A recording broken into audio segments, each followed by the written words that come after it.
90.3 WHPC now presents Law You Should Know. The law affects every aspect of our lives, our home, our jobs, and our recreational activities. Now, learn about the law and how to protect yourself against the loss of your liberty or property, and learn how to stand up for your rights and seek compensation when you have been wronged. Your host for Law You Should Know is attorney Kenneth J. Landau, a past dean of the Nassau Academy of Law, and frequently lectures to lawyers on ethics and avoiding problems with clients, and to the public on how to choose and use lawyers.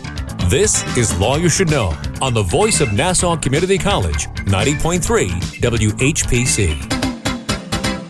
Hi, this is Ken Landau, and welcome to Law You Should Know.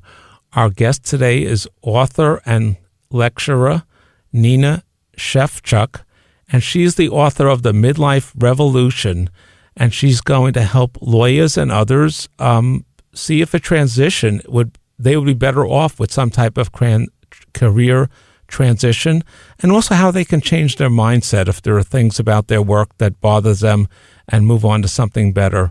Nina, welcome to Law You Should Know. Thank you so much, Ken, and welcome everyone. Tell us how you help lawyers and others to transform their careers, and when a lawyer or another professional might know it's time to consider a minor or major transformation of their career.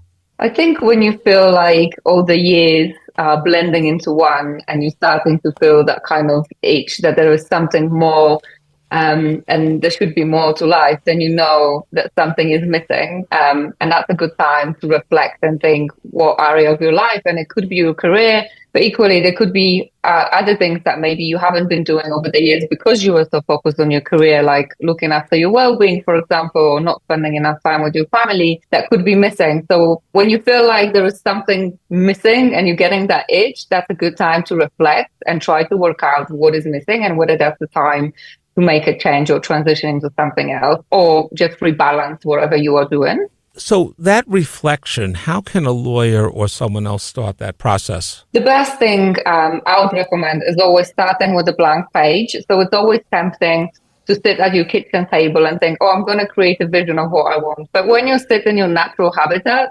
it doesn't really work, because like your mind straight away will go to the blocks of, I couldn't possibly do this because I'm already in this job and it's bringing me so much money, or because I have those commitments and so on.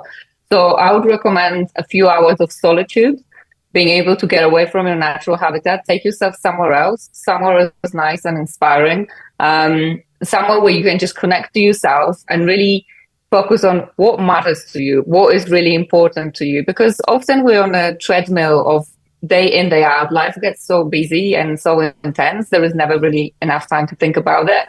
And then one day we wake up, normally when midlife crisis knocks on the door, and it's like, I want to change. And suddenly you feel like you need to make drastic changes. And sometimes that is the right thing, but very often you can make changes and transitions that are on a smaller scale and get yourself to a happy place that way. So I would recommend starting with a blank page, putting your name on it in the middle and being like, what in the heart of hearts, what really matters? What do you want the next few years or the rest of your life look like? You know, what feelings do you want to be driven by? Do you want your days to be filled with joy and happiness? Or do you want them to continue to be stressful and, full of anxiety and worries? So I think starting with a blank page is always a good start. And we're going to talk about how to do that blank page, what questions to ask and what information to put down in a moment. But is this a very common situation for lawyers and others, especially as we emerge from COVID, or we may feel our career is less fulfilling, or we're not as happy, or maybe it was the wrong career, or maybe it's just reached the end of its life and we just need to do something else? It is very common. And I think especially COVID has made people realize that they want something else, or they want more from life. But then as obviously we're moving through the phases of COVID and things are getting back to normal-ish, we're coming back onto the treadmill of day in, day out, being too busy to do anything. And you don't have time for that reflection or any changes, or you feel like you don't have time. And I find it quite sad. I actually recently spoke to someone who basically said, me and my husband used to work next to each other or not far from each other. He would pick me up from work and we would be on the motorway every day. And one day he just thought, is this it? Is this it? Like my job, my family, and the motorway every day. this isn't life. Like, is this why I'm here? Like, how is this fulfilling? Like, I've been doing this for years. So it was really like a terrible moment for her. She decided to change. And I think a lot of people got to that point where at the start, like, things are exciting. You obviously get involved in the job a lot and so on. But then over the years, of course, it's so stressful. It's so intense. There's more and more demands on us. And people feel like, what is this life experience? Am I really here just to fulfill the job and, wait for the weekend or holiday or retirement? They may or may not come. So how do I change my life so I can feel the fulfillment and happiness every day rather than just occasionally? And you said they should start their list with what they hate, what they like, what they hate, and things that may be in the middle that are okay. And so what type of issues should they look at? The hours, the colleagues, if they enjoy the work, what types of factors should they look at? Well, I think it's important to think about the environment that you want to create in your life and what are you driven by? So what is meaningful to you? What gives you fulfillment? For some people, it is very target driven and they want to achieve their goals. For other people, actually, it is their relationship and less so about the numbers. So it is reevaluating the whole thing, and it is the hours. And I would recommend looking at the whole life as a kind of holistic view of how much time do you dedicate to work, how much is for your family and social relationships, how much do you spend on your well-being. And I'm not even talking that you have to, go to the gym and spend 3 hours every day there, but can you even spare 15, 20 minutes to go for a walk every day, to just be with yourself, to just calm down? Sometimes people can't even afford that because they feel that there's so much. So I recommend looking at life as a whole and all the different areas and seeing what's missing, because ultimately, sometimes, especially when you get into career, first of all, like, work is a priority and you love it and it's great and you don't mind sacrificing other stuff. But as that progresses over the years, you start to resent it, because then you feel like, well, okay, like, work is taking over. Where's my family time? Where's my friendship time? Where's my time for hobbies and that sort of thing? So it's important to just stop and take stock of where you are and to see if you can work less and enjoy life more and put these other things that you've mentioned into the mix. It is, and it's about sometimes it is about working less, but sometimes it's also about doing work that may be more meaningful, because sometimes I meet people who get into roles because they're well-paid roles and it seems like a great start to a career.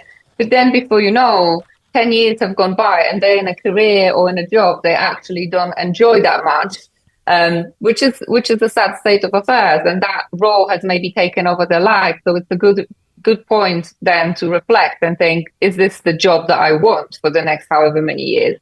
And also, I think it's important to think, who do you want to be, for the next 5-10 years? If a role is driving you to be someone who is stressed, who is anxious, who doesn't have time for anything and doesn't enjoy the life, then is this the person you want to be for the next however many years? Because if it's not, then we need to change. If you reach the conclusion that this is not the person you want to be, that your present environment, your present job is just too stressful, what do you do next? How do you start that transition? Well, then you need to identify. So I think the great point is that you're already in a career. You know how to do this role. You know how to get a job. You have got a wealth of skills and abilities and resources under your belt. It's not like you're starting from nothing.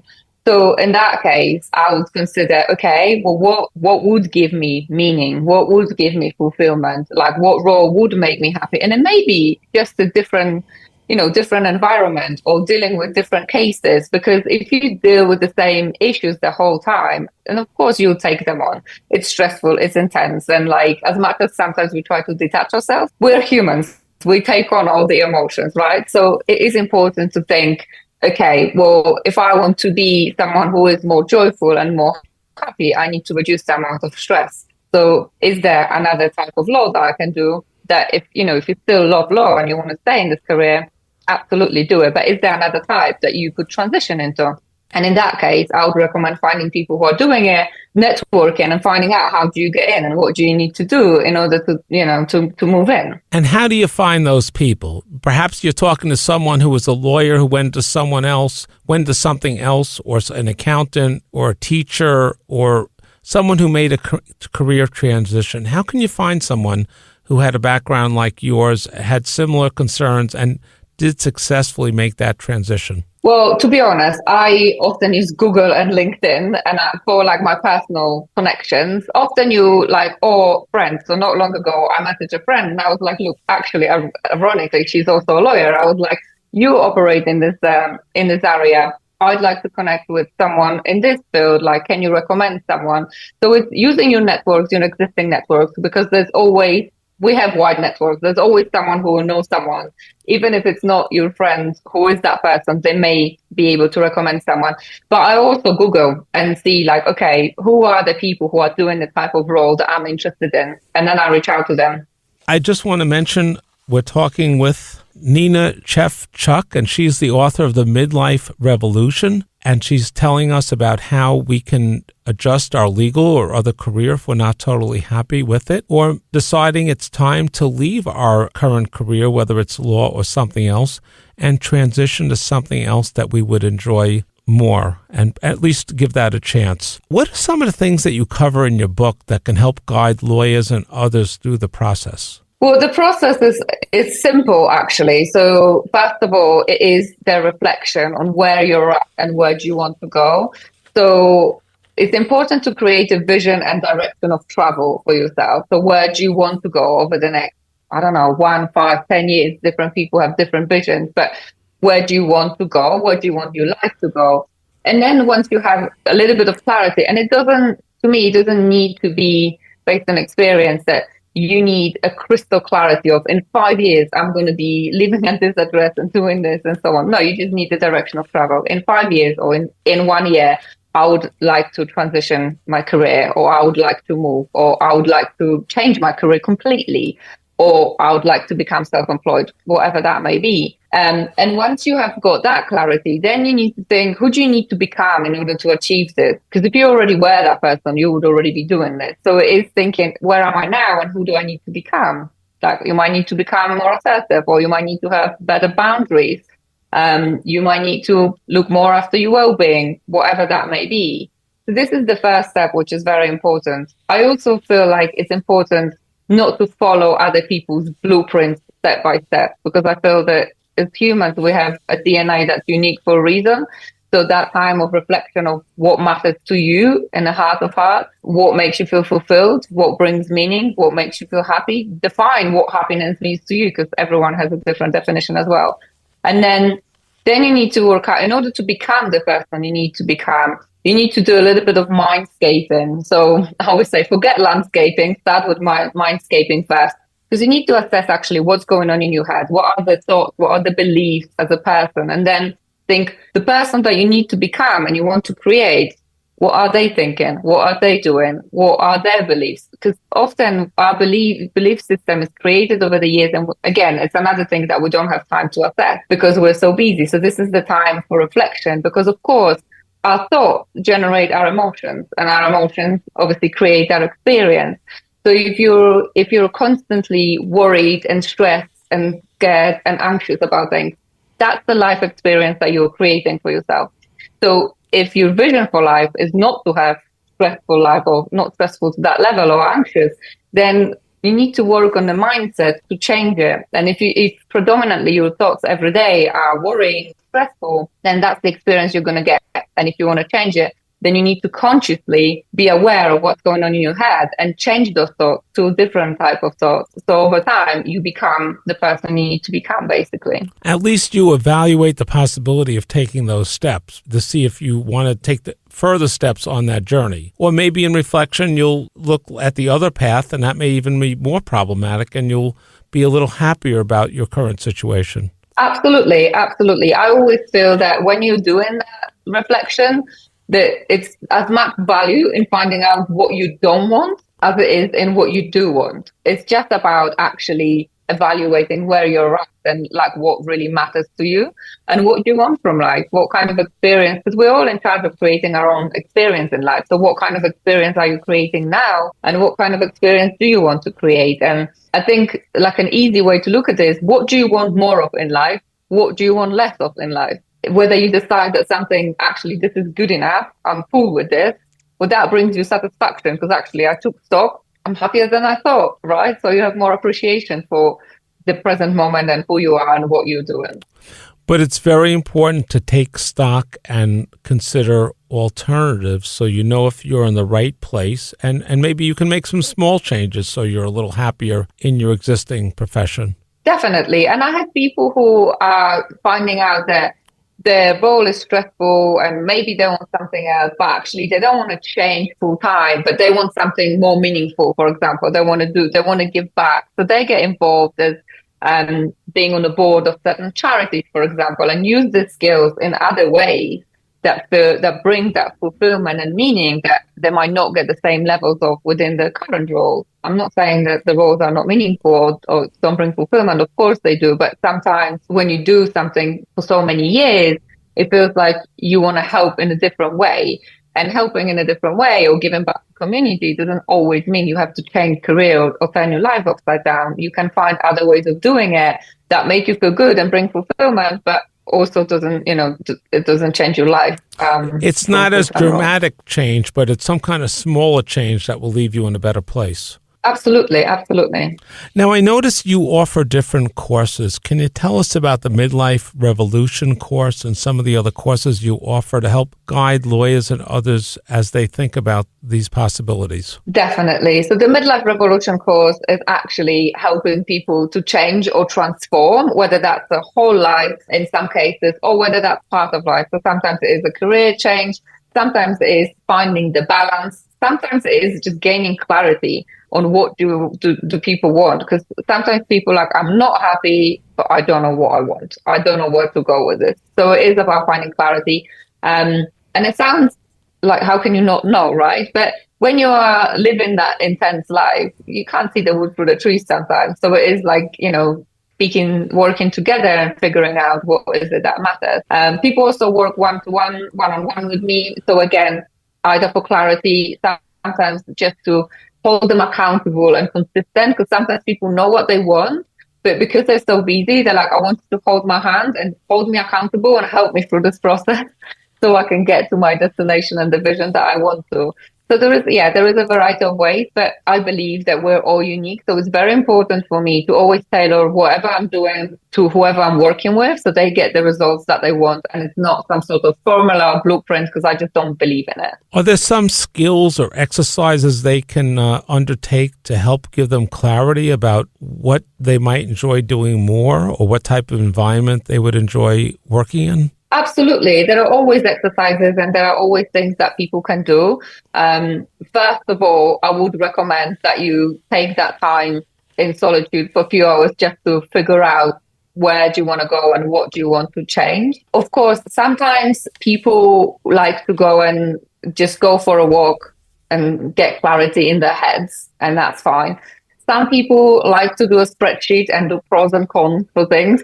That's absolutely fine. Whatever works. Some people like to paint. Some people like to just go for a walk and see whatever signs are on the streets and see if they can get some meaning out of it. So it is completely dependable on the person and their preferences of what exercises they want. But I would also recommend just considering the current environment, your current behaviors. Just think about it. Close your eyes and think, what am I getting in my own way? Like, what do I need to do in order to be able to move on? And then also think, don't be afraid to get professional help. In some ways, like I believe in obviously learning as we go and life is one long lesson. But if there are things that are clearly a struggle in any area of your life, go and speak to a professional who will be able to help you much quicker and will be able to figure out a way much more efficiently. And you also mentioned before that they should speak to someone who's in that other field or who made the transition to find out more about how they did it and what things worked well for them and what things did not, and to give them some food for thought and other things they can think about if they want to follow in their footsteps or make a different transition. Absolutely. I think networking plays a massive part, and I'm a true believer in whatever we're doing. I love the Audrey Hepburn quote that as you grow older, you realize that you have two hands for a reason. One is to help yourself and one is to help other people. So I always feel like whatever we're doing, I'm happy to talk to anyone and go through anything and help. Because if you talk to someone who's been through that transition, they'll tell you what works, what doesn't, what to look out for. And you can learn from their mistakes rather than having to make the same mistakes. And they'll be able to give you tips that you won't be able to get anywhere else. So I always think that that's really helpful. And you can also find out why they made the transition. Maybe their reasons are similar to yours, or perhaps they're not. And they may know other people you can speak to about their transition. Definitely. And there is, especially on social media now, there is so many different groups that you can go to and just put a question, even anonymously, being like, I'm thinking of a career transition. Has anyone transitioned from this to that? Like, wouldn't mind having a chat. And people are so up for helping. Like, I think humans are incredible, and as communities, we help each other so much. So I'll definitely recommend relying on that. And it's also a very common situation. Maybe people, trained and have experience in one career, but people may be unhappy, and more people, especially after we emerge from COVID, are taking charge of their lives and their careers and making these changes big and small and making transitions. Absolutely. And a lot of people have decided that maybe they don't want to be tied to a location or one company, and they're setting themselves up on their own. I mean, you have invested in yourself. Everything that you have learned, everything that you have experienced, that is yours and yours only, and you can take it anywhere you want. So people transition, and sometimes people who are obviously used to presenting, being in front of other people, being in courts and so on, like, they can teach people how to present themselves, how to deal with, how to negotiate and so on. So all of the skills, if you are planning to do change or transformation, think about the skills that are transferable, because pretty much all the skills that you have got will be transferable in one way or another. And then you can think, how can you use them to help others? And if you need to, you can probably take some kind of course or training to gear you to your second career or your new career. And that's not so unusual these days. Absolutely. There is wealth of courses and qualifications and different things that you can do.